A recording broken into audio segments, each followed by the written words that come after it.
ஒரு விஷயம் நம்ம 1000 வாட்டி யோசிச்சாலும் நம்மளுக்கு அதுக்கு பதில் கிடைக்கல. ஏன் தெரியுமா? அத நம்ம யோசிக்கிறது மட்டும் இல்ல, நம்ம அத பத்தி ரொம்ப யோசிக்கிறோம். இது ஏன் ஒரு பிரச்சனைன்னு நாங்க சொல்றோம் அப்படின்னு கேட்குறீங்களா? நம்ம உடம்புல நம்ம ரொம்ப ஒரு விஷயத்த பத்தி யோசிக்கும்போது, கார்ட்டிசால் அப்படின்ற ஒரு ஸ்ட்ரெஸ் ஹார்மோன் ரிலீஸ் ஆகுது. அது ரிலீஸ் ஆகும்போது, நம்மளுக்கு அது நார்மல் ரேஞ்சஸ்ல இருந்தா அது பிரச்சனை இல்ல.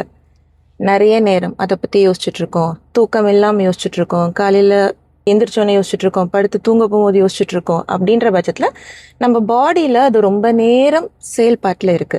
அந்த செயல்பாட்டுல இருக்கும்போது, நம்மளோட பிரெயினோட ஃபிசிக்கல் ஃபார்ம அது மாத்தக்கூடிய ஒரு விஷயமா அது மாறுது. இது பிரச்சனை தான் இந்த லாங் ரன். கொஞ்ச நேரம் பண்ணா அது பிரச்சனை கிடையாது. ரொம்ப நேரமா அது கன்டின்யூ பண்ணிக்கிட்டே இருந்தா, அது கண்டிப்பா ஒரு மிகப்பெரிய பிரச்சனையா அது முடியுது.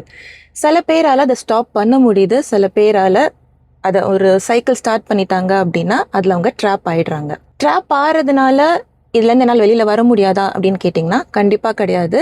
This is a skill that can be unlearned. So இது யாருக்காவது போய் ரீச் பண்ணும், இல்ல இது யாருக்காவது தேவைப்படும், இது யாராவது சொல்றத கேட்கறதுக்கு அப்படின்னா, please save this and share this